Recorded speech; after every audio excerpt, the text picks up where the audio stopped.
Assalamualaikum warahmatullahi wabarakatuh. Salam sehat, salam sejahtera, dan salam bahagia. Bahagia buat kita semua. Bismillahirrohmanirrohim.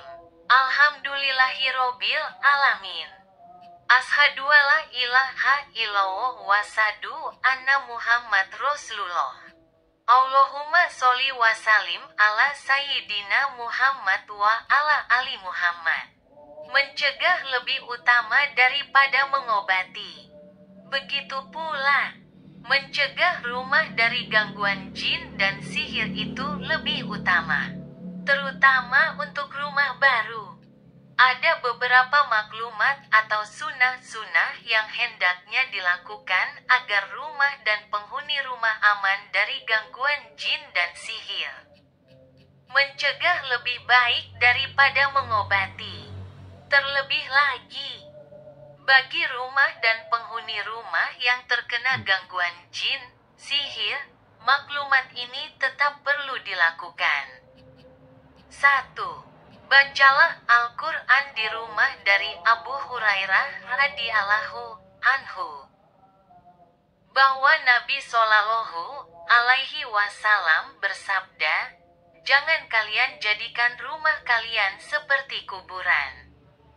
Sesungguhnya setan lari dari rumah yang dibacakan surat Al-Baqarah di dalamnya." Hadis riwayat Muslim 780, Tirmizi 2877. 2. Seringlah mengerjakan salat sunnah di rumah. Dalam hadis dari Ibnu Umar radhiyallahu anhuma, Nabi Shallallahu alaihi wasallam bersabda, "Jadikanlah bagian salat kalian di rumah kalian. Jangan jadikan rumah kalian seperti kuburan." Hadis riwayat Bukhari 432, Muslim 777. 3. Bacalah bismillah ketika masuk rumah dan makan. Dari Jabir bin Abdillah radhiyallahu anhuma, Nabi Shallallahu alaihi wasallam bersabda, "Apabila ada orang yang masuk rumah, kemudian dia mengingat Allah ketika masuk dan ketika makan, maka setan akan mengatakan kepada temannya, 'Tidak ada tempat menginap dan tidak ada makan malam.' Tapi apabila dia tidak mengingat Allah, bismillah dan jangan lupa ucapkan salam ketika masuk, maka setan mengatakan, 'Kalian mendapatkan tempat menginap.'" Hadis riwayat Muslim 2018, Abu Daud 3765. 4. Bacalah bismillah ketika menutup pintu. Dari Jabir bin Abdillah radhiyallahu anhuma, Nabi Shallallahu alaihi wasallam memberikan banyak saran agar kita tidak terganggu setan. Salah satunya, tutuplah pintu dan sebutlah nama Allah. Karena setan tidak akan membuka pintu yang tertutup yang disebut nama Allah. Hadis riwayat Bukhari 3304, Muslim 2012. 5. Berdoalah ketika keluar rumah. 1 doa ketika keluar rumah. Ringkas, mudah dihafal, tapi khasiatnya besar. Bismillahi tawakkaltu 'alallahi, la haula wala quwata illa billah. Dengan nama Allah aku bertawakal kepada Allah. Tiada daya dan kekuatan kecuali dengan Allah.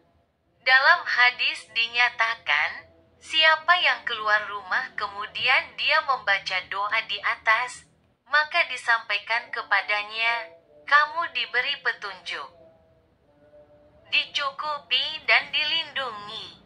Maka setan kemudian berteriak, "Bagaimana kalian bisa mengganggu orang yang sudah diberi hidayah, dicukupi, dan dilindungi. Hadis riwayat Abu Daud 5095, Turmuzi 3426 dan disahihkan Al-Albani. Barang siapa yang membaca 10 ayat dari surat Al-Baqarah dalam satu rumah, syaitan tidak akan masuk ke dalam rumah tersebut pada malam itu hingga datang waktu pagi. Yaitu 4 ayat pada awal surat ditambah ayat kursi dan 2 ayat sesudahnya dilanjutkan dengan ayat di akhir surat. Hadis riwayat Muslim dan Ibn Hibban. Haulah binti Al-Hakim Al-Salamiyah L.A. berkata, aku mendengar Rasulullah Shallallahu alaihi wasallam bersabda, barang siapa singgah di suatu tempat lalu mengatakan, aku berlindung dengan kalimat-kalimat Allah yang sempurna dari keburukan apa yang diciptakannya, maka ia tidak akan ditimpa oleh mara bahaya apapun sampai ia pergi dari tempat singgahnya itu. Hadis riwayat Muslim. Al-Hafiz Al-Nawawi menjelaskan, yang dimaksud dengan kalimat-kalimat Allah yang sempurna adalah kata-kata yang tak mengandung kekurangan maupun celah, dan ada yang mengatakan, yang bermanfaat dan menyembuhkan. Ada pula yang mengatakan maksudnya adalah Al-Quran. Syekh Ismail Zain ditanya oleh seseorang, apa pendapatmu? Semoga Allah senantiasa memuliakanmu tentang perbuatan menjaga kebun dengan sihir, doa atau anjing. Apakah semua itu diperbolehkan? Syekh Ismail menjawab, dengan meminta pertolongan Allah untuk mendapat kebenaran.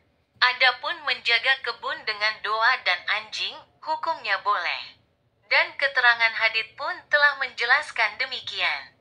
Sungguh banyak sekali keterangan syara yang menjelaskan tentang doa-doa dan zikir-zikir seorang musafir ketika menempati rumah dengan tujuan menginap. Doa dan zikir tersebut menjadi penyebab atas izin dan kehendak Allah terjaganya tempat tersebut dari segala malapetaka dan mara bahaya dan juga dari kejahatan jin atau manusia. Ketika seseorang membaca doa-doa atau zikir-zikir tersebut, yaitu menurut apa yang dinukil dari syara, dengan tujuan menjaga kebunnya, hartanya, kebunnya, anaknya atau lainnya, maka yang demikian itu diperbolehkan dan bahkan hukumnya sunnah. Barang siapa mengajak manusia kepada petunjuk, maka baginya pahala seperti pahala orang yang mengikutinya tanpa mengurangi pahala mereka sedikit pun. Hadis riwayat Muslim. Jangan lupa di-subscribe ya. Demikian ada kekhilafan dan kesalahan mohon dimaafkan, semoga bermanfaat. Terima kasih dan wassalamualaikum warahmatullahi wabarakatuh.